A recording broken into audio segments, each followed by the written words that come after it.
નમસ્કાર, આપ જોઈ રહ્યા છો યુટીસી ન્યૂઝ। આ વડોદરાને થઈ શું ગયું છે? ભારતીય જનતા પાર્ટીના નેતાઓ અને કાર્યકર્તાઓને આ શું થઈ રહ્યું છે? આ સવાલ હવે લોકો પૂછી રહ્યા છે, કેમ કે અમે જ્યાં સુધી જાણીએ છીએ અને અમે જ્યાં સુધી સાંભળ્યું છે, ભારતીય જનતા પાર્ટીમાં શીર્ષના નેતાઓ કોઈ નિર્ણય લઈ લે તો મજાલ છે કે કોઈ વિરોધ થઈ જાય।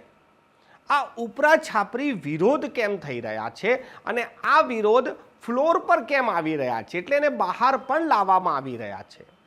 સૌથી પહેલાં લોકસભાની ચૂંટણી 2024ની જાહેરાત બાદ જ્યારે વડોદરાના ઉમેદવાર જાહેર કરવામાં આવ્યા અને સાંસદ રંજનબેનને રિપીટ કરવામાં આવ્યા ત્યારે વિરોધ શરૂ થઈ ગયો, રાજીનામાનો દોર થઈ ગયો। આવું પહેલાં કોઈ દિવસ વડોદરા શહેરે જોયું નહોતું।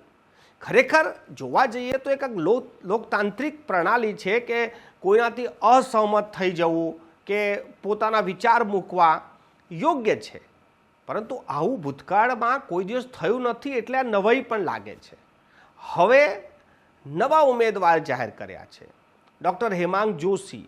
તે હેમાંગ જોશીનો પણ વિરોધ હવે સાવલીથી શરૂ થઈ ગયો છે। સાવલીના નેતાઓ વોટ્સઅપ ચેટમાં જે રીતેના મેસેજ કરી રહ્યા છે એ મેસેજથી લાગે છે કે સાવલીના લોકો ખૂબ નારાજ થઈ ગયા છે। હેમાંગ જોશીને ટિકિટ મળ્યા બાદ સાવલીના નેતાઓ હવે ચેટ કરી રહ્યા છે।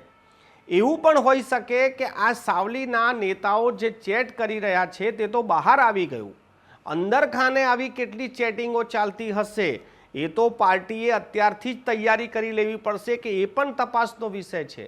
કેમ કે જે બહાર આવી ગયું એ તો આપણે જોઈ લીધું, પરંતુ જે બહાર ના આવ્યું હોય એ જોવાની જવાબદારી કોની? સૌથી પહેલાં સવાલ તો એ થાય છે કે આ શિસ્તની પાર્ટી છે અને શિસ્તની પાર્ટીમાં આ ગેરશિસ્ત કેવી રીતે શરૂ થઈ છે? કેમ કે આવું તો કોઈ દિવસ વિરોધ વડોદરાએ નહીં જોયો હોય। ભારતીય જનતા પાર્ટીના શીર્ષ નેતાઓ એક વખત જે કહી દે એ પથ્થર પર લકીર થઈ જાય છે, કેમ કે સંગઠન સર્વોપરી છે। કોઈ પણ ઉમેદવારને જીતાડવા માટે સંગઠનનો સિંહ ફાળો હોય છે, એટલે કોઈ પણ નેતા એવો દાવો ના કરી શકે કે હું પોતે લડીને પોતે જીતી જાઉં, એટલે એ બોલવાના લાયક પણ નથી રહેતા।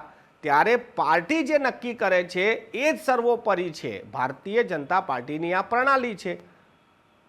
પહેલું નામ પણ પાર્ટીએ જ જાહેર કર્યું હતું અને બીજું નામ પણ પાર્ટીએ જાહેર કર્યું છે, તો પછી આ નેતાઓ અને કાર્યકર્તાઓ વિરોધ કેમ કરી રહ્યા છે?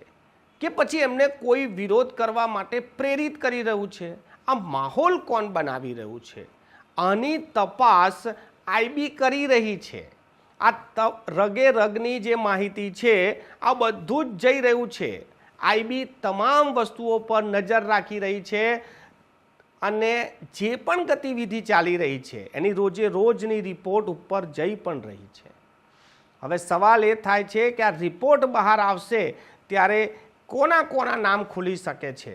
કેમ કે આ તો ભારતીય જનતા પાર્ટીને પણ બદનામ કરવાનું કાવતરું હોઈ શકે છે।